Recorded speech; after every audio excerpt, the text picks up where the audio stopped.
셋, Guys, dumating na yung order ko na baby bath standing support at i-unbox na natin siya.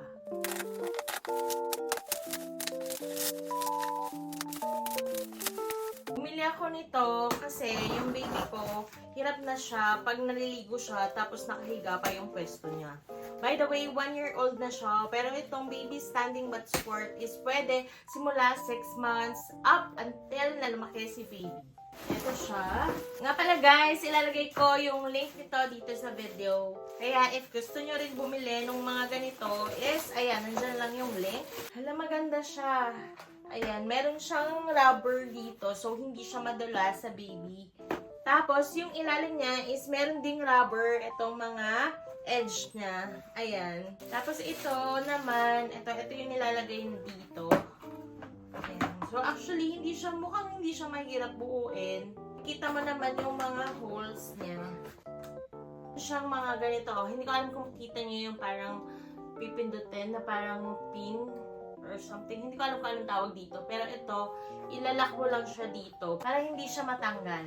Tapos guys, ito yung magsusupport sa ating baby. Ito yung magsusupport sa body nila. Ayan. Ang bilis lang yung buuin, no? Ayan. Parang isushoot mo lang siya dun sa butas. Ayan. Ganyan lang siya kabilis mabuo. Tapos, adjustable siya. If you want na itaas, ito, igaganto mo lang siya. Open mo to, tapos, hilahin mo lang. O, diba?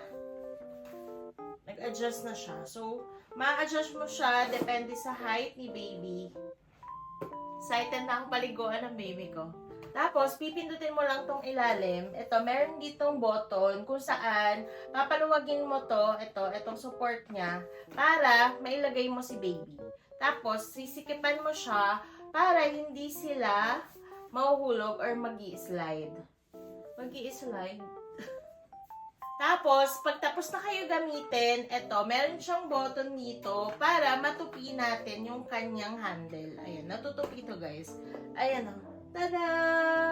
Ang galing. So, isa-set up ko lang siya dun sa height ng baby ko. Tapos, papaliguan ko na si baby.